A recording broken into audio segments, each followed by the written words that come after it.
अस्सलाम वालेकुम जी, काश्तकार भाइयों और व्यूअर्स भाई, चलते हैं आपको बताते हैं कि हफ्ते वाले दिन यानी 20 अप्रैल 2024 को सुबह के टाइम जो है पंजाब के मुख्तलिफ इलाकों के अंदर जो है वो धुंध पड़ने के इम्कानात हैं, यानी फोग अलर्ट है। आप सोच रहे होंगे कि इस मौसम के अंदर धुंध कैसे पड़ती है, तो आपको पता चले कि हवा में नमी का तनासर बहुत ही ज़्यादा हो चुका है, टेम्परेचर बहुत कम है, ठंडी हवाएं चल रही हैं। आपको पता है कि पहाड़ों के ऊपर बर्फ़बारी हुई है, उसके साथ साथ ज़्यादाबारी भी हुई है। तो इतनी शदीद बारिशों की वजह से जो है वो टेम्परेचर काफ़ी लो हो चुका है, तो जिसकी वजह से जो है पंजाब के मुख्तलिफ इलाकों के अंदर जो है वो धुंध पड़ने के इम्कानात है। आइए तफसीलात जानते हैं, बताते हैं कि धुंध जो है वो किन इलाकों के अंदर पड़ने का इम्कान होगा।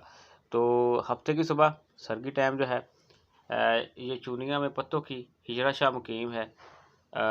उसके बाद रसूलपुर, अहमदाबाद, इसके बाद साथ में फ़तेहपुर है, कसूर के इलाके हैं, बेदियाँ है, रायवंड है, बल्लो की है, रनाला खुर्द है, दिबालपुर है और लाहौर के कुछ इलाकों के अंदर धुंध पड़ने के इम्कान हो सकते हैं। उसके बाद अगर पढ़ें हम तो झंग के इलाकों के अंदर भी धुंध पड़ सकती है।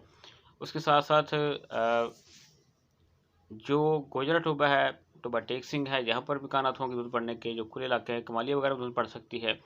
उसके साथ अगर बात करें तो जो पोठोहार के इलाके हैं, कलर कहार के इलाके हैं, पहाड़ी इलाके हैं, वहाँ पर तिलाकांग वगैरह, कलर कहार है और उसके बाद चकवाल वगैरह के जो इलाके हैं, यहाँ पर जो है धुंध जो है वो पड़ सकती है। यानी कि ये इलाके जो हैं यहाँ पर जो है वो धुंध पड़ सकती है, क्योंकि ये इलाके पहाड़ी हैं, यहाँ पर पहले भी धुंध पड़ जाती है। तो इस तरह से कुछ इलाके जो हैं ये मुतासर हो सकते हैं। पेशावर के इलाकों के अंदर जो है वो कुछ धुंध पड़ने के इम्कानात होंगे। तो इस तरह से हरीपुर में और कलर सईदा में, बड़ग्राम सिटी में, उसके बाद पेशावर, कोहाट, हंगू में जो है वो धुंध पड़ने के इम्कानात हो सकते हैं।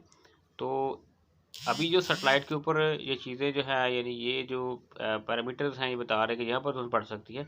इसके अलावा भी जो है पंजाब के जो है दीगर इलाके जो हैं वहाँ पर भी धुंध के खदशात हो सकते हैं। तो लिहाजा जी अभी बारिशी स्पेल जो है वो ख़त्म होने जा रहा है।